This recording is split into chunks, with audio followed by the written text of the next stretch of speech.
Bismillahirrahmanirrahim. Assalamualaikum warahmatullahi wabarakatuh. Alhamdulillahirabbil alamin wassalatu wassalamu ala Rasulillah amma ba'du.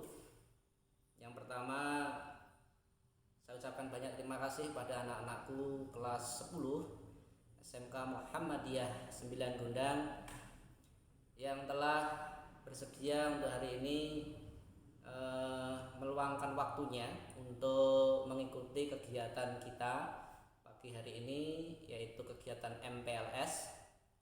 Kemudian tidak lupa yang pertama adalah bahwa kita harus senantiasa memanjatkan puji syukur kehadirat Allah Subhanahu wa taala, yang mana pada kesempatan pagi ini Allah masih memberikan kesempatan pada kita kesehatan, kemudian keimanan, sehingga kita bisa mengikuti kegiatan MPLS pada hari ini.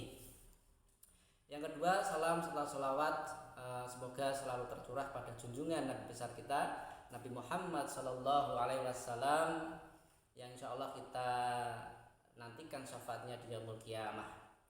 Baik anak-anakku sekalian yang saya banggakan, yang saya cintai, yang insya Allah dimuliakan oleh Allah. Sebelum mengawali materi hari ini biasa saya menyapa ini ya. Bagaimana kabarnya anak-anak?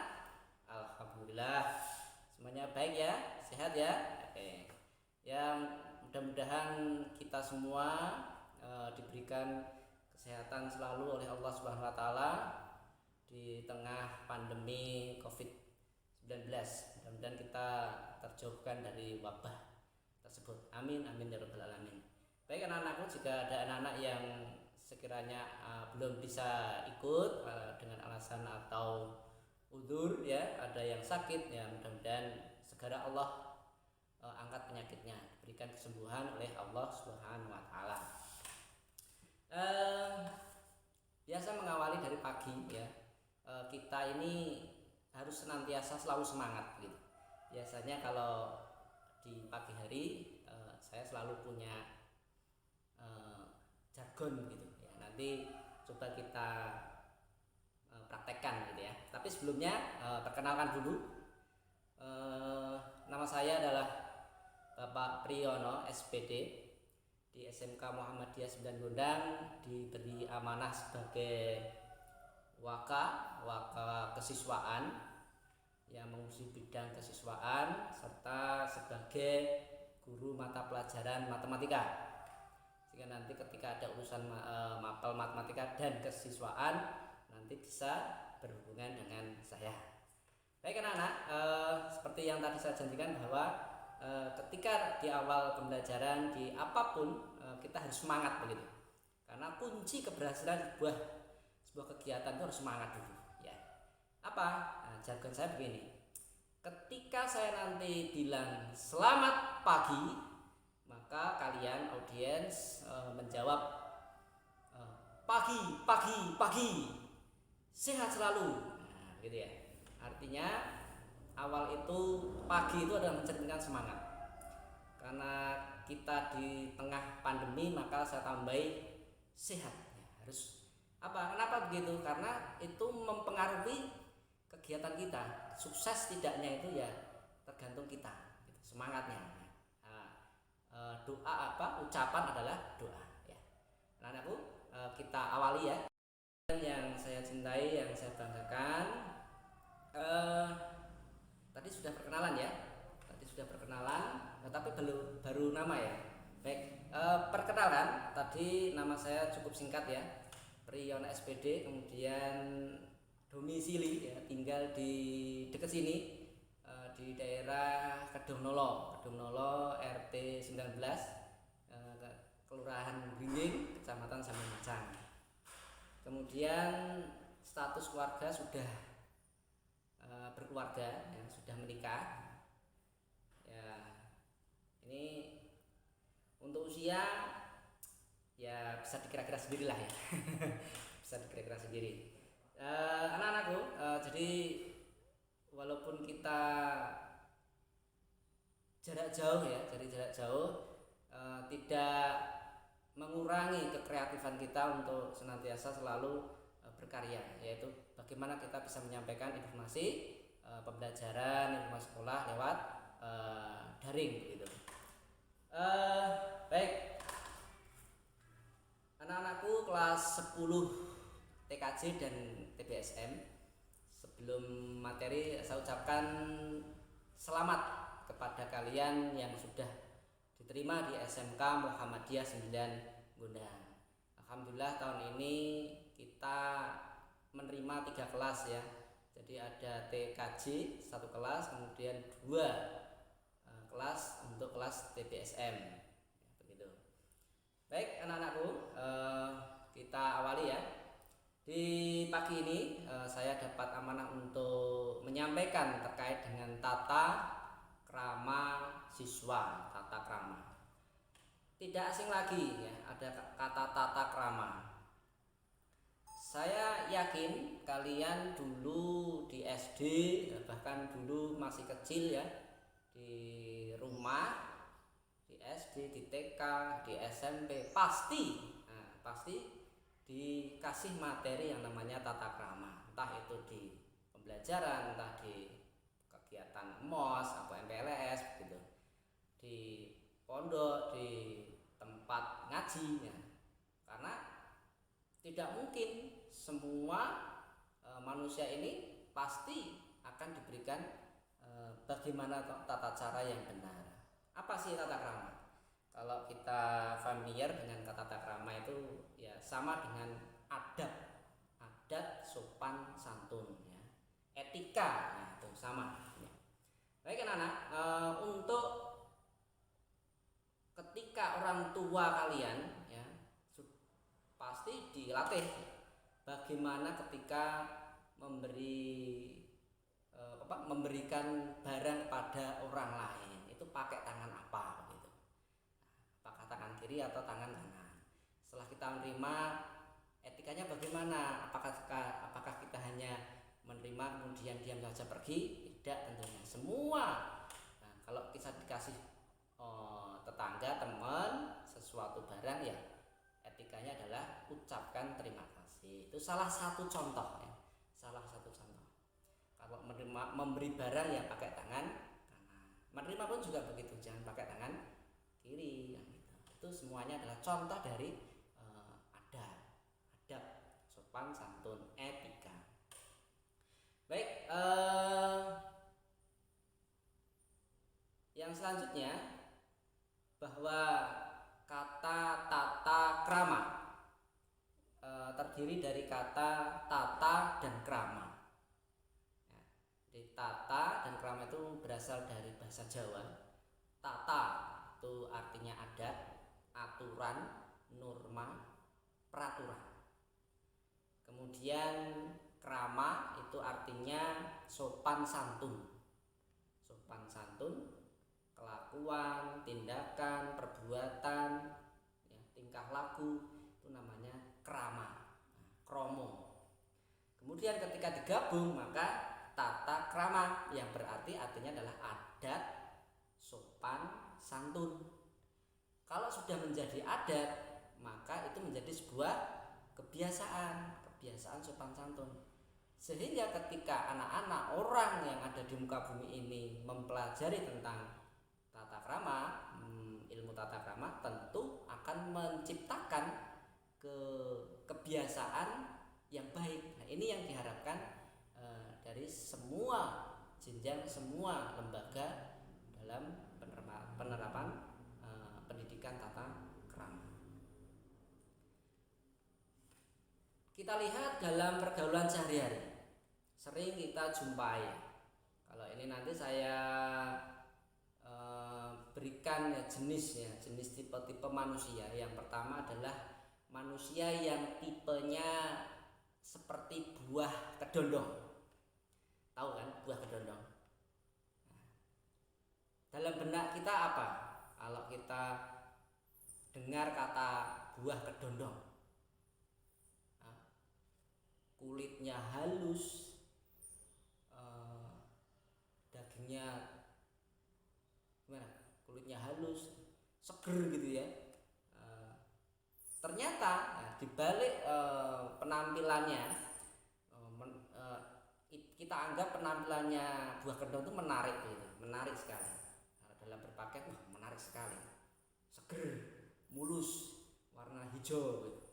Namun ternyata dibalik penampilannya, kulit yang tadi hijau, mulus, halus begitu, di bawah, di belakangnya, di dalamnya ternyata buahnya, dagingnya itu keras, rasanya masam, kemudian ada durinya, Nah, ternyata itu cerminan. Jadi anak-anak, filosofi dari kedondong itu bukan muncul karena kebetulan, tapi memang sudah diskenari oleh Allah Subhanahu wa taala bahwa tipe manusia di muka bumi itu salah satunya seperti buah kedondong. Jadi penampilannya bagus, halus, mulus begitu. Tetapi dalamnya, kalau kita bicara dengan orang ya, maka dalamnya, hatinya itu penuh sifat-sifat yang tidak terpuji, ya kan? Nah, kalau rasanya asem, kemudian dagingnya keras, berserat, berduri bahkan. Nah, kalau kita gigit sampai nusuk di lidah itu berarti kan melukai gitu, ya. Sama dengan manusia yang penampilannya oke, keren, bagus sekali penampilannya, tapi dalamnya ternyata dipenuhi dengan sifat-sifat tercela, suka dendam, menyukai orang lain, omongannya suka menusuk orang lain begitu. Nah, itu dari filosofi manusia yang tipenya adalah buah kedondong. Kemudian coba lagi kita urai ya, ada lagi manusia yang tipenya buah durian. Apa maknanya? Apa yang terbesit di pikiran kalian ketika bicara masalah buah durian? Wah, kulitnya berduri, ketika pegang langsung terus kena tangan berdarah. Kemudian tapi dagingnya itu disukai, aromanya, wanginya semerbak ya, satu ruangan penuh, bahkan sampai muntah-muntah gitu ya. Tapi bagi yang suka luar biasa, itu senang sekali wanginya, wangi buahnya sangat familiar, sangat disukai begitu. Kemudian dagingnya manis, legit, mantap, ada pahit-pahitnya sedikit, manisnya. Nah, ini sangat lezat sekali begitu. Tetapi penampilannya sangat menyeramkan, berduri. Ini artinya apa? Kalau kita lihat di kehidupan kita bahwa ada orang-orang seperti buah durian ini, penampilannya mengerikan gitu, menakutkan, tetapi hatinya itu berhati emas, rendah hati, suka nolong, memberikan manfaat kepada orang lain, suka memaafkan. Itu filosofi dari buah durian. Anak-anakku sekalian yang dimuliakan Allah, selanjutnya adalah ini bukan masalah perbedaan antara buah dondong dan buah durian ya, tetapi kita akan mengambil sebuah kesimpulan ya. Bukan tata krama itu mengikuti sifatnya kedondong, bukan, atau mengikuti sifatnya durian, bukan ya, bukan. Jadi intinya adalah tata krama itu, sopan santun itu adalah perpaduan antara buah kedondong tadi dengan buah durian. Ya, ini harapannya begitu ya.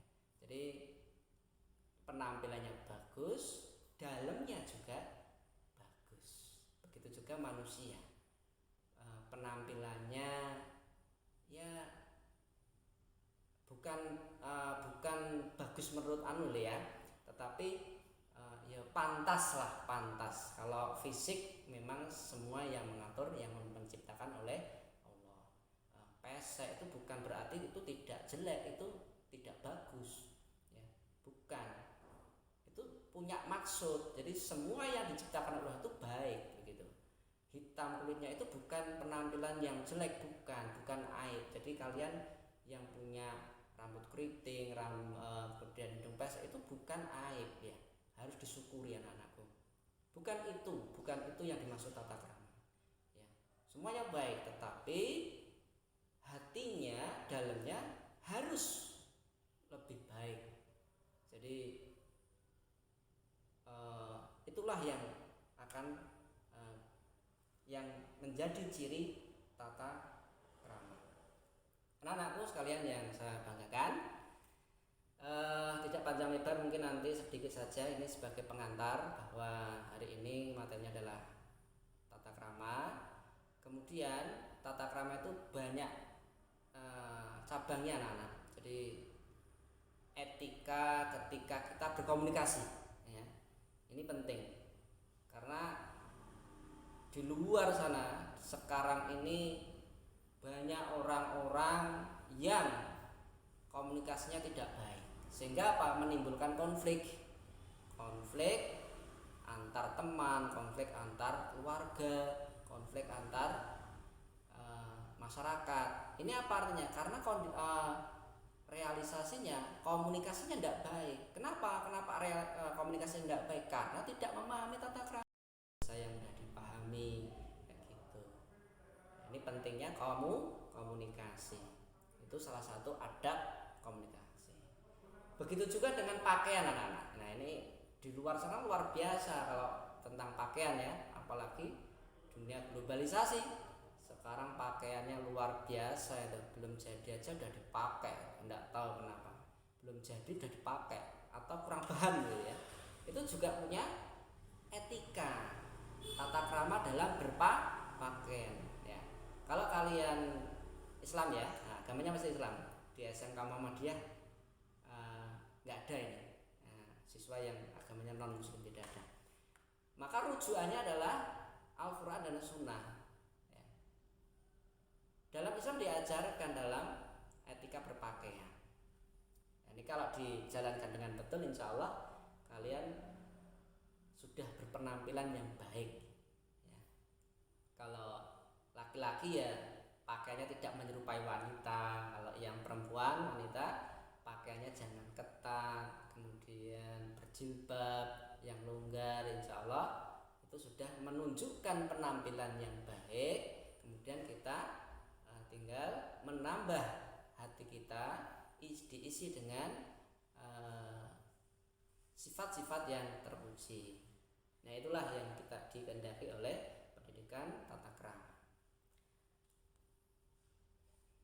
Anak-anakku sekalian, karena kalian adalah salah satu kalian sudah masuk di kelas 10 di SMK Muhammadiyah 9, sehingga ketika masuk di sebuah sekolah tentunya ada yang namanya tata tertib. Jadi tata krama itu adalah dasar dari aplikasi tata tertib di sekolah. Jadi tata krama, kemudian di sekolah ada tata tertib. Nanti kalau kalian kerja pun pasti ada tata. Dan dari ilmu beragama kita diaplikasikan dalam etika, adab, tata krama, ya, sopan santun. Nah, ini yang kita harapkan anak-anak. Sehingga ketika nanti kalian sudah berkeluarga, sudah kerja, bisa menularkan kepada teman kerja, kemudian anak-anak kalian ketika nanti sudah punya keluarga. Jadi begitu anak-anak. Jadi tidak hanya mentaati tata krama atau tidak hanya mentaati tata tertib sekolah. Misalkan nanti masuk sekolah itu jam berapa, mestinya berangkat sebelum jam masuk. Misalkan jam 7 masuk, kalian harus berangkat ya sebelum jam 7, diusahakan gitu. Itu namanya mentaati tata tertib. Kemudian ketika terlambat, etikanya bagaimana terlambat sekolah? Salam, ketuk pintu, ke ruang BP atau BK dulu, minta surat pengantar, kemudian masuk kelas, salam, ketuk pintu, kemudian menyerahkan menyerahkan surat pengantar dan minta maaf. Itu soal etika. Kemudian nah ini apalagi pembelajaran online nih ya, banyak sekali anak-anak tidak memperhatikan etika dalam bertanya atau japri guru nih. Kenapa? Tiba-tiba kita belum saling mengenal, tiba-tiba Pak ini saya tidak bisa datang, tidak bisa menemukan. Nah, tidak boleh. Pertama, ucapkan salam ya anak-anak, walaupun dalam WA atau telepon ucapkan salam, assalamualaikum Pak Bu. Kemudian sebut nama, karena guru-guru kita ya belum saling mengenal, kan mestinya sebut nama dulu. Nama saya Agus misalkan, dari kelas TDSM. Maaf mau bertanya Bapak atau Ibu, ini sampaikan maksud tujuan, kemudian tutur salam, minimal itu. Nah ya, jadi tata krama ini penting. Insya Allah ketika kita terbiasa seperti itu, maka nanti akan terbawa di kemudian hari ketika kalian sudah beranjak dewasa atau sudah berkeluarga. Etika makan.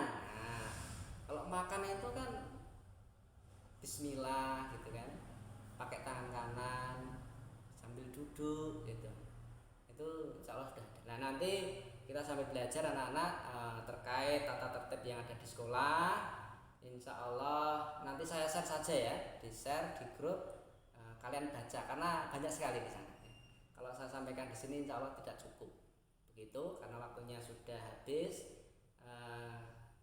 Mungkin saya tutup untuk pertemuan materi hari ini. Kurang lebihnya mohon maaf dari saya. Sekali lagi, masih ingat saya kan? Tadi siapa namanya? Pak siapa? Pak Pri. Pak Pri ya, ingat ya. Gitu. Terima kasih anak-anak yang sudah memperhatikan video materi MPLS. Mudah-mudahan kalian belajar di SMK Muhammadiyah 9 ini semangat, harus semangat. Kemudian ilmu yang diberikan dari Bapak Ibu guru semoga bermanfaat untuk bekal di kemudian hari, di jenjang kemudian hari, entah itu kuliah, kerja, berkeluarga dan sebagainya.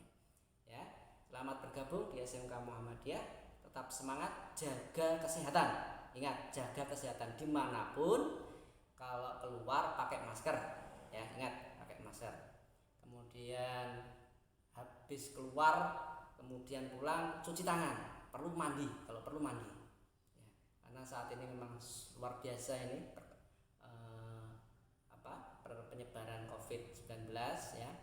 Tolong jaga kesehatan, jaga imun, jaga iman. Nah gitu, begitu. Terima kasih. Saya akhiri, kurang lebihnya saya mohon maaf yang sebesar-besarnya. Selamat bergabung sekali lagi. Saya akhiri. Assalamualaikum warahmatullahi wabarakatuh.